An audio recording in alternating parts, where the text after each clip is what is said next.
Yeah. Chillin' with my kids, count cake. We done made it from the apartments to the house to the lake. God is all of my plans, that's the walk through. God is all of my Chillin' with my kids, count cake. We done made it from the apartments to the house to the lake. God is all of my plans, that's the walk through. God is all of my plans. Welcome back to Talk That Talk. I'm your host, Tor'i Bionic Brooks. We cover all things from sports to lifestyle, entertainment, and culture. I'm with my co-host, Ty McKinney. Yes, sir. At That Fly Guy Ty or Coach Ty, whatever you prefer. Today we're going to be diving into a wide range of different topics, from basketball to culture to like what's been happening, what's been going on lately. I mean, we had a crazy weekend, had a pretty good weekend this weekend. My birthday just passed, you know what I mean? So I got a chance to kick it with the homies, watch some good flicks and stuff like that. So we're going to dive into a little bit of all that. But first and foremost, man, how's it going, Ty? What's been going on, bro? What's new with you? Man, I've been vibing, man. Blessed and highly favored. A lot of new things and new projects on the horizons coming out. Excited to work on them. Excited to be a part of them. So, yeah, just pretty much been diving into that, man. Hanging with the guy, man. Blessed to be around good company. Celebrating your birthday. Happy birthday again. It was definitely a good time, you know. Got to kick it with the guys, share some good stories, share some good laughs, some good moments, make some memories. What's been going on with you, man? Happy to be here. Happy to see another year, another trip around the sun. I'm a June baby, Gemini. You know what I mean? Don't drop no crazy stuff about horoscopes or anything like that in the comments, man. But I'm proud to be a Gemini. June 14th, Flag Day. Yeah. I mean, I don't know how much weight that hold for some of y'all. It's just a way that, you know, my birthday is recognized. I definitely appreciate that. My birthday to be on a quote unquote holiday. Yeah. But because it's really a holiday. I hear that. It's really a holiday. But man, like I just been happy to be around good people, good energy. Y'all seen Troy, man, one of the homies that's been featured on the podcast recently. He pulled up on us. We were able to sit down and talk music. You know, just kick it, have a good time. Dom also pulled up. Y'all seen Dom on the podcast too. I was able to really dive in a little bit more with Dom as far as like music, cadence, flow, some things that I want to work on, you know, for my own music career. But we saw Bad Boys. Yes, I don't want to ruin it for too many of y'all out there. But I went to see Bad Boys. What is it, 4 now at this point? Yes. This past weekend, I really liked the movie. I enjoyed the movie. I think they did a phenomenal job with the movie. A lot of the shots had Westbrook written all over it. Like, man, like they were so innovative with a lot of the shots that were taken, but it also still had that same Bad Boy for Life type of vibe, feel, the way it was shot, the dynamic between the characters. I mean, they did a couple of things in there that, like, really caught me by surprise. They switched a couple of cast members out and stuff like that. I didn't think people were going to notice, but I'll let y'all see that for yourself.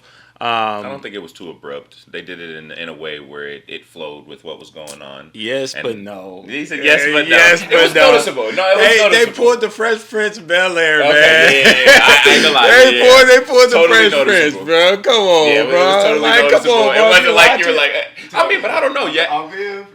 When they did all Viv and Fresh Prince, you know what I'm saying? It's something like that. I feel like that went on, you know what I'm saying? I mean, if you're a connoisseur of Bad Boys, if you're a movie watcher, then it's not gonna get past you. But I guess if you're your average viewer, consumer, it might get past them a little bit. Okay, so out of 10, if you was a Rotten Tomato dude, I think what's their score? What's their ranking on Rotten Tomatoes? Is out of 5? I think it's 10.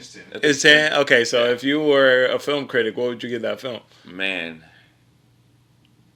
for that point there, and me being a connoisseur, I'm gonna have to give it like a 9.8. I give it like a 9.8. Wow, that's a really high. Good movie. No, it was a that's really good movie. really high for a number 4 in a series, for it to still have that feel that you got from the original. Yeah, that speaks volumes. I feel it. I mean, you know, I'm a little bit tougher. I'd probably give it a 8.5 or 8.6. I feel like it was a really good movie. That had a lot of different elements, the action, the story, it flowed. I just think that there are parts to kind of like where it dipped. But also, you know, like I feel like Martin Lawrence, man. Like I feel like his role in that, in the series is a lot bigger, and it's getting to that point to where now we're seeing him in a different light. Yeah. And I don't know if he can do the same things that he once did to be that duo. Yeah. So you just kind of felt that dynamic a little Shifting. off, personally for me. No facts. But I love the movie. I want to give it nothing but great things. I have nothing but great things to say about it. It's great to see some of the character development on all different fronts. Even with that being said, with Martin Lawrence, his character development, how they integrated that, how they showed that a little bit was pretty cool. Mm-hmm. But yeah, I mean, switching gears a little bit, man. Although I love a good movie, I definitely want to see what type of movies come out this summer. We will be, tapping in, giving some movie reviews and talking about that for the culture. But what did you think about the NBA Finals? I mean, it's the summer. The finals kind of, for me personally, were a little lackluster. I felt like it could have been a little bit more competitive. The guys, they really came out and played. And the Celtics are a good team, but like they ain't that good, especially without Kristaps Porzingis. Right. But seeing how Dallas responded and how they played and fought all the way to the end is definitely a bright spot. But I mean, from a viewer perspective, I want to see something way more competitive in the NBA Finals. Yeah, I was totally underwhelmed with the NBA Finals. I thought the playoffs were much more exciting to watch. I mean, I was dialed in, I was engaged in everything that was going on during the playoffs. And then, as we kind of neared those finals and even as Boston was playing Indiana, it started to kind of taper off there with the playoffs and into the finals.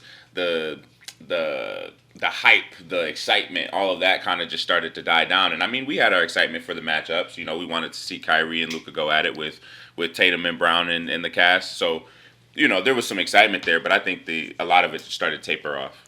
Yeah, I mean, I think that, you make a great point, especially in the Eastern Conference, with all the injuries and everything that kind of happened and went on. It was tough to kind of see, like, how it played out, and then also see, like, the hype and the fanfare around it kind of, subside a little bit. Yeah. But, with the fan base like Boston got, I think that they really carried that. With the injuries that the New York Knicks dealt with, that kind of sucked because their fan base was really engaged. I was tapped in. I love the New York Knicks. I was pulling for the Knicks too. But, like, that goes into, like, my next point. Like, is basketball about marketability or is it just about competition? And the reason why I brought that up is because we got the Olympics coming up, man. We got a lot of talks on who should be on the Olympic team, who shouldn't be on the Olympic team, from the men's perspective and the women's perspective. So I'm gonna make the focus right now on the women's side. Who do you feel like should have made the WNBA, or not WNBA? Who do y'all think should have made the USA Women's Olympic basketball team?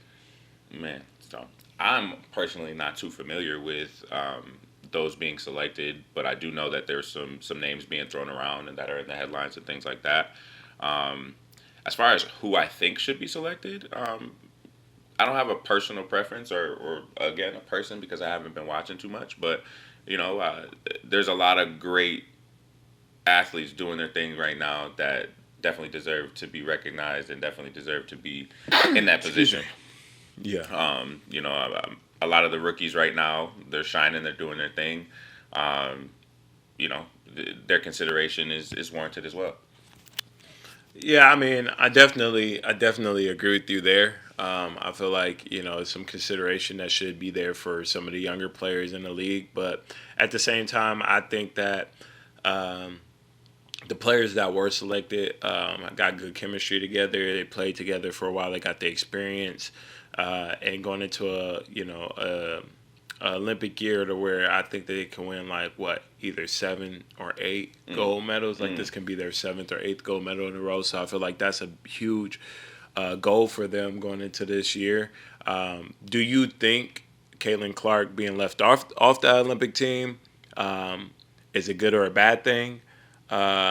Personally, for me, when I'm looking at like the Olympic team and the makeup of that team right now for the women's side, I think they have a really good team. I don't think that Caitlin Clark being left off that team doesn't mean that she's not a good player or anything like that. I just, as a point to kind of like I emphasized earlier, the chemistry, the camaraderie, those players being familiar with one another, you know what I mean? Like, and also kind of like the natural flow of like how professional sports go. A lot of these women have been preparing and training for the Olympics. They're preparing and training for the WNBA season. And, Caitlin Clark just came off of a NCAA season, deep run. Yeah. You know what I mean? Now she's playing. She got the team on her back right now. So, just kind of like let her get her feet settled in to understand from a training perspective. That's kind of like where I'm coming from. Like, a training perspective, you gotta be able to have your peaks at the right moment and your dips at the right moment, so that you're well prepared, to be able to compete at the highest level. So your micro and your macro cycles, as far as your training performance regimen and stuff like that, has to be specifically tailored to going to the Olympic Games, competing at the highest level there and stuff like that. And I don't think that Caitlin's been training like that with that in mind. So I think that is kind of safe for the women's U.S. Olympic team to kind of give her a break, give her an opportunity to see kind of like the flow and the dynamic of the WNBA season, how those women go on and play in the Olympics, and then, from there, get her in the USA basketball system. Yeah, she'll get a front row seat this year. Yeah, you know what I mean? So I don't think that that's like a slight to her, but somebody that I feel like could have made that team and should be talked about more. But unfortunately, they pulled themselves out of the pool of players. Is Arike Ogunbowale. Might have said her name wrong. But I actually think you said it right. Yeah, I love Arike. Definitely feel like she's got one of the most exciting games in the W right now. She's an offensive force. She's shifty. She can finish around the rim. She can shoot that thing. And she plays with a tremendous fire underneath her.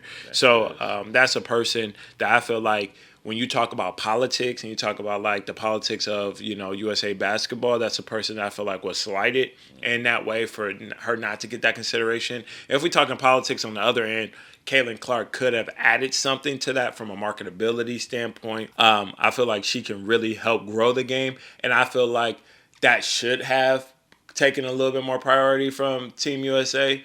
As far as worldwide now. As far as like who's gonna help them kind of like push the game forward, and we've seen in the past, USA basketball has put highly touted college basketball players after their college basketball season on the Olympic team. So I think that that's always a great opportunity for them to learn and be able to expand themselves and their mind in the game so that they can be able to contribute overseas and international stuff like that. But I've seen a lot of talks, on TV, the media, online social media and stuff like that. And, a lot of people want the narrative to be like Caitlin Clark should have been on that team, or some people, especially like some of the women competing or like that are very close to the women in the W, are like, nah, Caitlin Clark shouldn't have been there. Personally, for me, I think that there was an opportunity that was missed by USA Basketball by putting her on that team and helping her learn and grow with those, grow with those icons. Right now, I feel like there's so much division between like the older generation and the younger generation, especially in the W, to where I feel like they need to bridge that gap a little bit better. Because I wouldn't say that people are jealous of Caitlin Clark, but there is a little bit of animosity because she is a young player coming in and getting all the headlines. And like even now we're talking about her. But I think that what will help those headlines kind of subside is there not being as much animosity about the subject. Address the subject, talk about things, but also, push your narrative to the forefront while you're discussing these things. Yes. And I think that they're missing it by not wanting to discuss it, not talk about it, not talk about it thoroughly. And one thing that really comes to my mind, I'm going to shift gears a little bit. My bad, Ty. Good. But I saw Charlamagne the God interviewing Tyler on his pod or on his radio station the other day, and he asked her a question, which I felt like was a simple question, but in the past she has come out and said, "I'm not black, I'm colored." So Charlamagne the God asked Tyler, "What's the difference between being black and colored?" And I see on camera, she's looking back to her publicist, her PR team, and this is live recorded. Dang. You know what I mean? Like, and you hear a voice from off camera talk about, oh no, we're going to stay away from that subject. We're not going to talk about that. Please keep it in the confines of this. And that right there is like how you miss an opportunity to be able to set the record straight. And that's where I feel like you lose people. You lose some fans. You know what I mean? By not even just speaking your piece on it. Because we're with you, but we don't understand what you're talking about. Exactly. And so, like, I ain't gonna lie. Like, Tyler, you missing me. You losing me because, like, you have a platform to be able to educate people. Yeah. I'm not gonna have you on there trying to say, oh, I identify as black or this or that. I'm not really caught up in that. Where I'm caught up is, like, you have the platform to be able to educate people. And if you're not educated on it, educate yourself before you're making comments like, I'm not black, I'm colored. Right. You know what I mean? Right. Like, and really try to do more work to be able to come out and talk about that. Yeah. But I feel like she ducking the smoke. Yeah. So I feel like the same way with the WNBA and the, you know, the conversations around Caitlin Clark, they're ducking the smoke. You know what I mean? Go ahead, talk about it. Don't duck the smoke in your interview and then go on Twitter talking about what else is she doing to the game other than 3 points. When you said you wasn't going to talk about it. Yeah, so what are your thoughts on that, though? What you think? Man, the politics of the game, man, we all know how gruesome it can be, how crazy it can be. And I think in the position that the WNBA is in right now is, you know, it's very heightened. It's very seen, and there's a lot of things going on in the space of talk, right? He say, she say, the narratives being spun, you know, you have journalists saying this and that. I think it's just a very touchy place for the WNBA right now with, you know, new emerging talent and a lot more eyes on you and a lot more things and opportunities to be had now. I think, like you said, there's gaps that need to be bridged between the old way of doing it and what has worked for so long and what, you know, that group of people that have been fighting for so long to get what is now here. But yeah, that gap, the bridge needs to be gapped between the two so that everyone can take advantage of it, not just one group that's coming in or whoever is going to come in from now on. You know, those people that have been there, they want to take advantage of it as well. And then again, I think all of that just ties into kind of what we're seeing with the Olympic selections with, you know, certain players, you know, saying, hey, no, I'm cool. I'm out of the running for, you know, whatever reason. And things like that is just, it's a very touchy time for the WNBA and what's going on and the shifts that we're seeing happen in the WNBA. Yeah, I think that's interesting. As we touch on these topics and stuff like that, it really hits home for me because it reminds me of situations that we're experiencing. Yes, in the WNBA, yes, in the NBA, we've seen guys withdraw their name from the draft because of certain conversations being kind of pushed to the forefront. They're not feeling like they're going to get the notoriety that they deserve or be able to, you know, play their game at the high level or get selected to the team that ultimately might be a good fit for them because there's all of these talks about, you know, other guys who might not be in the same position or as developed as them coming into the league because of their connections and, you know, getting drafted, shooting up draft boards. And, you know, there's really no rhyme or reason why all this stuff is happening other than kind of like what we were saying, like just the politics. You know what I mean? Politics play a big role in a lot of the things that we do. And if you don't get that, if you're not willing to play by those rules, you need to wake up because you gotta pay to play. It's inevitable. You got to pay to play. And then, you know what I mean, like all these things kind of remind me of like if my ancestors or our ancestors were here around right now and they see all the things that I'm doing. I got a podcast. I'm working in media. I'm working on television. I'm on television. I'm an athlete. Them looking at me and being upset with me and being resentful, you know, because of all the strife and the struggle that they had. And that now I'm able to take advantage of because of them laying the foundation and the framework for me to be able to come in and take what's mine or take what's been owed to us or our culture or our community for so long. And that's where you see the bitter generation. Yeah. You see, you know, some people like that. But then you also do have people who are like, hey, nephew, let me put you on game. Let me help you understand that, like, why these opportunities are possible. Let me help you expand your mind on how you can make more of it for everybody that's coming after you too. And that's where I feel like the approach needs to be in the NBA, in the W, you know what I'm saying, even in the real life, you know what I mean? People who may have not had the opportunities, even me in the social media space, there's things that people are doing in social media right now that I couldn't have dreamt to do. Like, you know what I mean? I couldn't come out here and just be all willy-nilly and doing whatever came to mind, however I wanted to, you know what I mean? I had the code switch. A lot of times I had to wear a mask and, being able to navigate in different spaces and stuff like that. So, now it's guys are doing whatever. Yeah.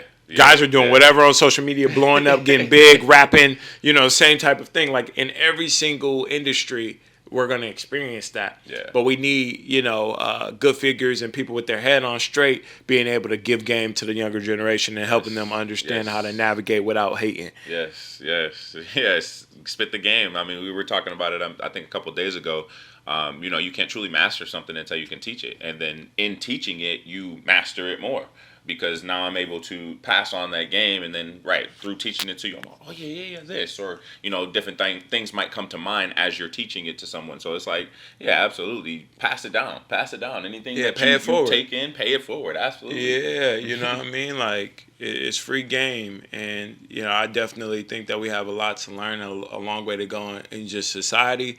But I'll encourage, the viewers or the listeners or whatever, like people do y'all research, be able to add value to other people's lives, stuff like that. If you went through some hardships and, you had to persevere through some adversity to get where you are, be able to pass that game on to the next person so that they don't have to experience that same anguish, and take pride in that, find fulfillment in helping others, rather than thinking selfishly for self. And I'm a big advocate for helping pass on information to the next generation. I don't want to be handcuffed to my own old ideals or thoughts or values that kind of like are outdated now. And now moving forward, I want to be able to influence the next generation of people to make a change in the world, like anybody else who wants to do something positive. Next thing I want to really touch on, my bad, because it really, all these things kind of like go hand in hand with each other. It's just like being offended or being mad or feeling some type of way about different things. And one thing that came up on my timeline recently, one thing that came up on the news articles and stuff like that. Damn, I'm wearing a Golden State shirt today. But it was something recently of Klay Thompson. Klay Thompson, I'm following the Warriors. I'm following Draymond Green. I'm following famous Los, who is probably one of the biggest Golden State Warriors super fans and stuff like that. And, even LeBron James, I'm following Kendrick Perkins. I'm saying this day and age we live in right now, like everybody is acting like, and I've seen so many different people talk about it, and it's like, oh, my feelings not hurt, or this doesn't matter, or that doesn't matter. Well, if it didn't matter, then why is the action happening? Why is there an action for it? You know what I mean? Like every action in my eyes has a meaning. Whether you want it to have a meaning or not, everything that you do in your life, it holds weight. Right. From the smallest decision you make to the grandest decision you make. So all these people out here talking about, oh, that don't matter, that don't mean nothing, or whatever. Like, personally, for me, that matters. So my question is, like, if somebody was to unfollow you on social media that personally, does that matter? Absolutely. I absolutely think it does. I mean, especially, you took the time out of your day. You took the time to go to my page, unfollow me, remove me, block me, whatever, you took the time to do so. So it meant something to you for me to not be there in that space, viewing you, your social media, whatever. It meant enough to you to take the time out of your day to do so. And even if you didn't do it personally yourself, took the time out of your day to tell, hey, hey, can you do that for me? Or can you go ahead and make that happen? So, yeah, no, it definitely means something, and it definitely, sparks thoughts. Obviously we don't know what it means, but it sparks the thoughts of like, what's going on? Something's happening. You want an impact of some sort. Yeah, and it's the timing of it all. Like, what the timing of the LeBron James and following Kendrick Perkins came off of the heels of Kendrick Perkins saying something on TV. It wasn't just like bro was just like, all right, I'm cleaning out my following. You know what I mean? Like, Perk don't be on nothing on social media. Like, let me unfollow. It was like, nah, something directly happened, and then a couple of days later, or a couple hours later, you unfollow him, bro. Mm-hmm. And with Klay Thompson, bro, you're in a contract year. You're in, renegotiations on if you're going to return to a team or not.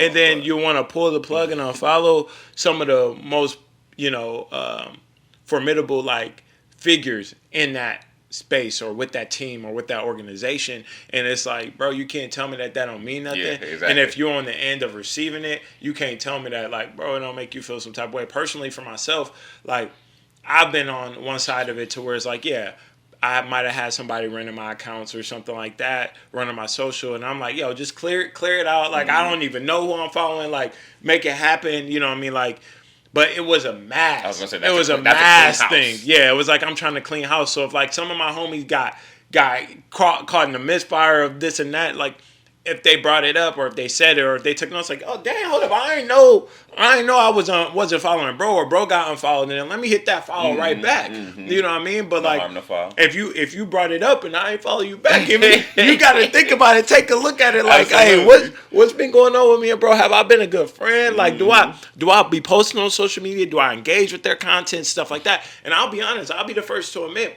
those have been reasons why I unfollow people in the past. Of as far as like, bro, you don't post anything. Yeah. Like, why am I following you? Like, wasted follow. Like, it's not even wasted follow. I don't care. But it's just like, why am I? Just why am I doing that? Why are you on social media then? Like, are you creeping or are you not creeping? And it's like, okay, I'll just be on social media just to scroll. That's some people, that's how they live it. Okay, but you liking and you commenting, you reposting or whatever, bro. Like, but like, that's what I do for a living. That I'm really in that space. Like, but you don't share none of my stuff. You don't comment on none of my stuff. You know what I'm saying? Like, okay, like, that just is what it is. Yeah. We don't have a mutually beneficial relationship in social media. Don't mean that we might not have a mutually beneficial relationship off of social media. Right. But on social media, that's a public space for me to say, I'm publicly endorsing this person. Mm-hmm. I'm publicly, I got ties with this person. Yeah. Okay, if you're not publicly talking about I got ties with bro, then I'm not going to publicly talk about I got ties with, you know what I mean? Yeah. I don't need to. It's like being public with your relationship. Yeah. You know what I mean? Some things are better left, you know what I mean, behind closed doors. Yeah. And sometimes that's just how I move. Like, yeah, we might be cool offline, but online, like, we really don't got a relationship, so I don't need to follow you. I mean, call a spade too. People just want to touch you. People just want access. All right, you said it, not me. Go ahead. People touch on that because I don't live on that side. Like, no, he follows me, right? Like, they want to pull it up like, no, look, he follows me. Hey, man, I'm sorry. I got to interject on this. Like, I actually had, like, in the last, year or so, I actually had that happen. It might have been in the last 6 months. I had that happen to where it was like a dude was talking to all his friends, trying to flex and boast and stuff like that. Talking about, yeah, I'm tied in with bro and this and that, and went to my page. And they're like, bro don't even follow you. They like, bro don't follow you. So bro had he upset because he like, oh, bro don't follow me. Got me looking stupid. And no, you got yourself looking stupid for one.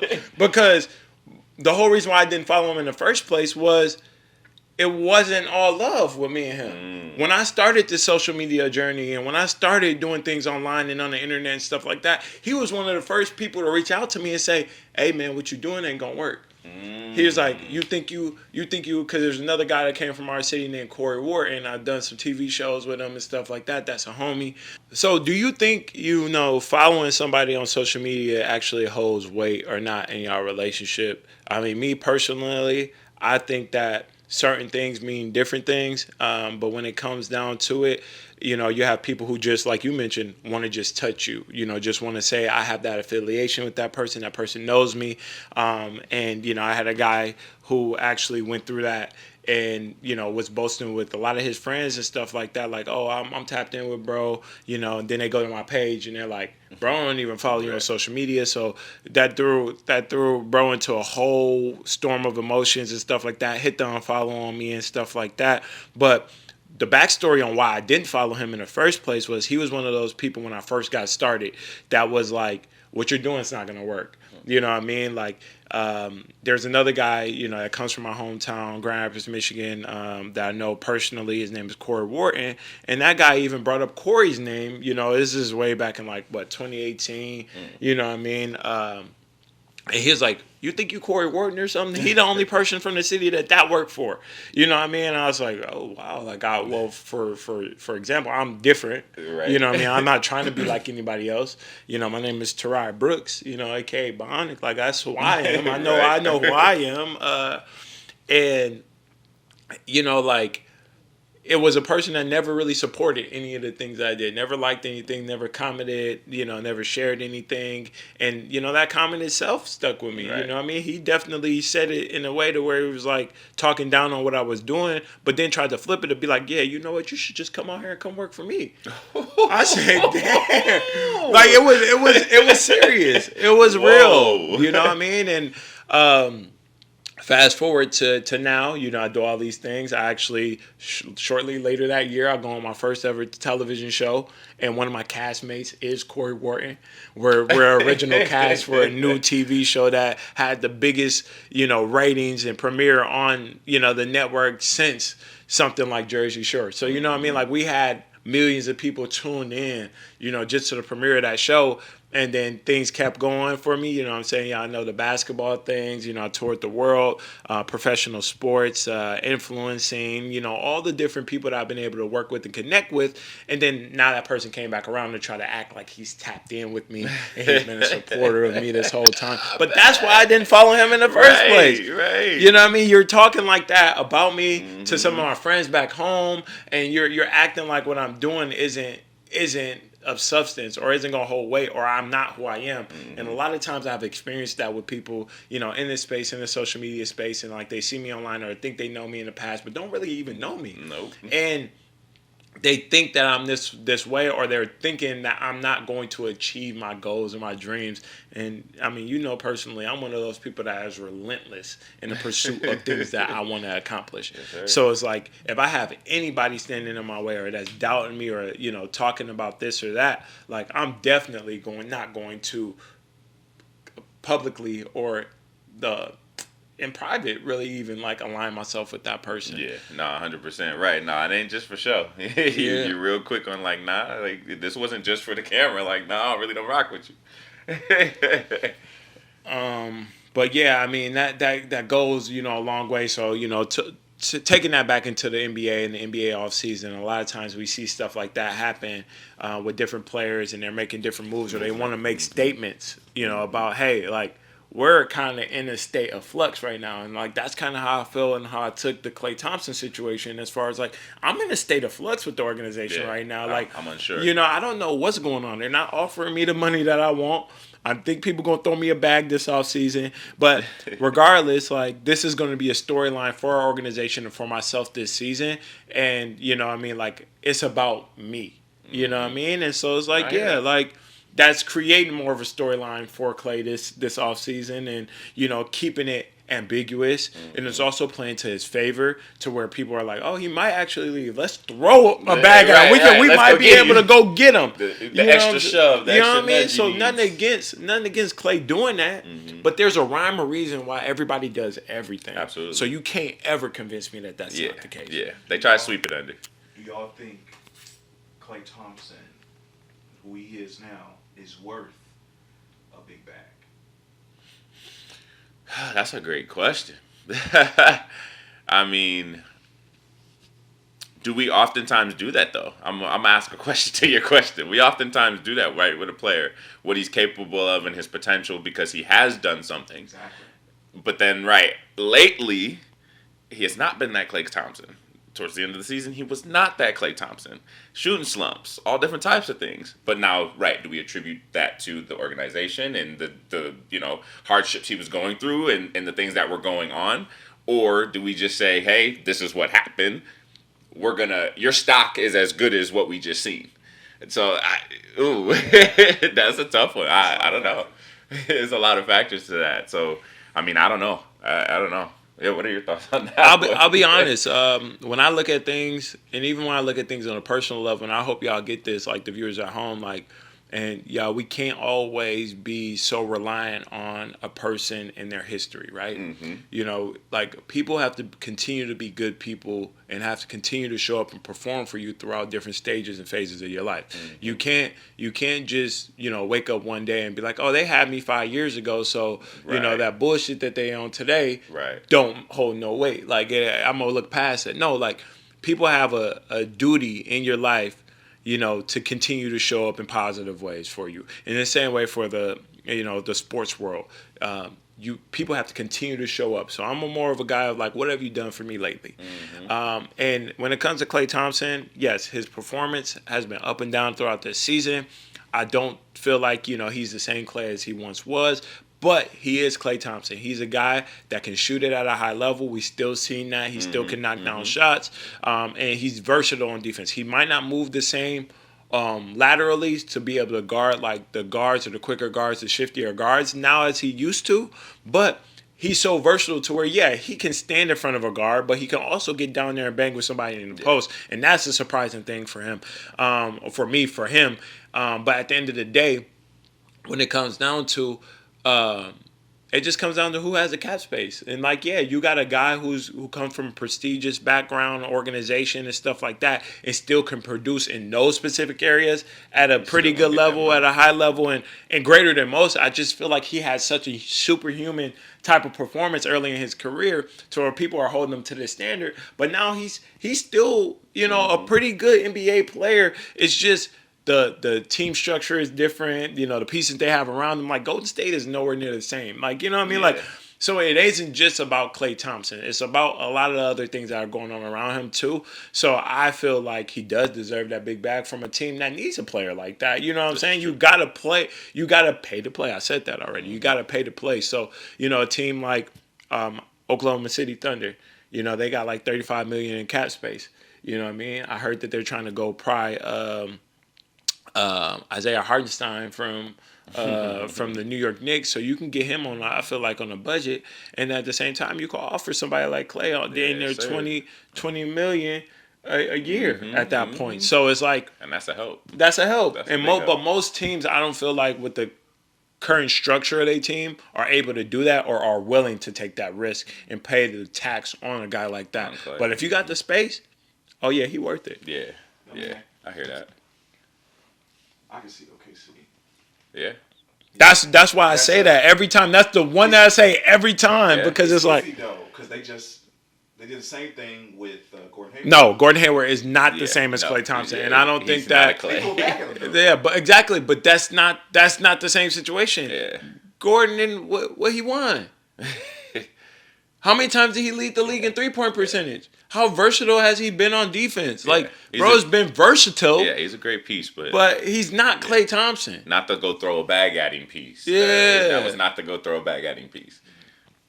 So I, you know, like that's gonna be interesting to see, especially with how the draft plays out. Who's gonna be the rookie of the year in the NBA? What type of rookie is gonna get a good opportunity to shine? What pieces are gonna be moving? What teams are gonna be restructuring and stuff like that? I'm interested to also see who's gonna be the rookie of the year in the WNBA. Who y'all got? I see Angel Reese is in the running right now. People got Kate Martin as a dark horse. You know what I mean? It's been good to see that. Her performance, her ability to find some minutes with the Aces. Caitlin Clark is another one, another name that's kind of out there. Are there any other names that y'all kind of like think about or that stick out to you? Personally, when it comes to Kate Martin, I think she's a very deep dark horse just because, you know, Chelsea Gray has been out, so her minutes have been a little bit inflated. And then the Aces have been struggling. So once they find a rotation, once Chelsea comes back, I feel like her minutes are going to go down unless she's playing at a high level. So we're going to have to wait and see what's to be said about that. But I also think that Caitlin Clark and Angel Reese are kind of in the same type of situation. Their teams aren't that good. No. You know what I mean? So you can't differentiate one from another as far as like winning record. And then at the end of the day, Angel gonna stuff the stat sheet. Yeah. She gonna get double. So her 12 and numbers 10. gonna look good. You know what I'm saying? Caitlin got the whole team on her back, and at the same time, she got a great player right next to her with Aaliyah Boston that's going to need to get some good looks, and she's going to need to be able to feed her and figure out that dynamic and stuff like that. And another, number one draft pick, playing alongside of that, like you just got to share the pill a little bit more. Angel ain't really got that, but it's just going to be all about her teammates finding her in a position to be successful. Yeah, nah. I think Angel is just she's a will to fight right now. She's a fire. She's a fire for her team, and I think that's propelling her. And I mean, she 12-10, averaging 12-10, and doing her thing. You know what I mean? I don't think she's the most skilled, but I think that she has that passion and that fire, and she's gonna will plays into existence and will things to happen. And then I think Caitlyn, similar type of fire, with her as well, especially with everyone doubting her and the headlines and all these things going on. And not making the Olympic team. Yeah, absolutely. And Yeah. I mean, we never talk about things from her perspective. We never really talk about maybe where her head is and how all this is affecting her and what's going on with her. But I mean, she's showing up on the basketball court every day for a team that, personally for me, don't really look like they show up for her all the time. But that's a different discussion. I feel that. You touched on it a little bit. I think the situation behind Caitlin Clark will stop her from getting Rookie of the Year. Because, like, as much as she tries to pull away from it, she can't get away from the media. And, like, that's a distraction. It is. It is. It's a true distraction. And I think it's less beneficial to her. I think Angel got the... She feed off of that. She's been feeding off of that for a while. She's in a perfect situation. Like, honestly, they playing through Angel. Whereas, in Caitlin Clark's situation, they're trying to figure out, should we play through Caitlin Clark or should we play through Aaliyah Boston? And Aaliyah Boston the other night had 27 and 12. She had 27 and 12. they haven't figured out how to comfortably mesh. And that's the thing, too. Like, as much as I love Caitlin, like, I think she's really good. I just think that her adjustment period, as far as like the quicker players that she's dealing with on the defensive end and stuff like that, and what she has to do on the defensive end, is starting to catch up and play into everything. You know what I mean? Because like I feel like the guard play in the W is where it's premier. It's where it's at. Like the guard play in the W, like it's some the post. You know what I mean. So she got a little bit more of a. She can slide in there and do a little bit more because it's not as many bigs. You know what I'm saying? The guards is tough. All of the guards, you know what I'm saying? Every team. You know what I'm saying? You get the little shadows. They coming in like, what? Who? Man, they said, they playing for mortgages. They playing to take care of families. Yeah, we talking they them. We talking they them. We ain't talking about she, hers, everywhere. They, them is like, no, I identify as something completely different. I'm a dog. I'm a dog. You know what I'm saying? Like, I'm not one of them little girls that you was playing in college. You know what I'm saying? Like, with all due respect. You know what I'm saying? Like, I feed my family right here. For real. Like, that's how I view it. You know what I'm saying? And if those that don't know, I also identify they, them too. So, you know what I'm saying? They, them, he, him, whatever you prefer. But, yeah, man, like, sheesh. Oh, man. It's tough. A dark horse, I think, that could sneak up legitimately is Rakia. Ooh. On the Sparks. Yeah. Because, like, I feel like... She a bucket. She a bucket. And I feel like the Sparks are having trouble figuring out who will be the core. They got an identity crisis right now. Yeah. They got an identity crisis with the Sparks right now, and like that's what makes it tough for Rakia, like to find her rhythm, in my opinion, because I feel like so many different things are changing for them. They trying to figure it out. Yeah, you know what I'm saying, but like Angel gonna get a head start. You know what I'm saying? Them numbers is gonna look a little different. You know what I'm saying? Rakia is just a tough bucket getter. And you know what I'm saying? That's what leads to a little bit more streakiness. You know what I'm saying? So it's like, I just want to see it. I'd love to see how it plays out. We're still early in the season. We could talk about it again during the Olympic break as we look forward to some good women's basketball, some good hoops. The Olympics is going to be crazy. A lot of this summer has just been crazy, man. We've been working on a lot of different projects. Battlegrounds has been out. Yes, Couple sir. of Yes, sir. episodes in right now. If y'all haven't checked it out already, make sure y'all go check out Bionic Battlegrounds. I got a few episodes up right now. It's been amazing, man. Like, the production quality is A1. The cast is dope. We got a lot of fun stuff going on. It ain't just, like I said, it ain't just hoops. If you like, TV, you like entertainment, you like comedy, you like rivalries, you like competition, this that show for you. Absolutely. Yeah, we got that. We got that on us. Absolutely. And I see you got a little new piece of hardware. Hey, no, today. This the old joint. You know what I'm saying? I was inspired. I was inspired by my mans, man. This is the championship I won in 2019. Oh, excuse me. This is the China championship. This ain't even this ain't even a Drew joint. You know what I'm saying? Yeah. So you got multiple. Yeah, you know what I'm saying. I got a couple of rings in my collection. You know picking and choosing. Yeah, my man Ty, inspired me to throw that joint on. Absolutely, man. Absolutely, man. Hopefully it inspires more greatness, man. A lot of people think I just be wearing it for myself. Really, no. I wear it to inspire somebody. I wear it so other people can see it and say, "Dang, oh, okay, you right. What's that? You won that? You did that? Like, absolutely, and you can too." It's funny though, cause like I remember, man, I run, I don't know, I had like seven championships.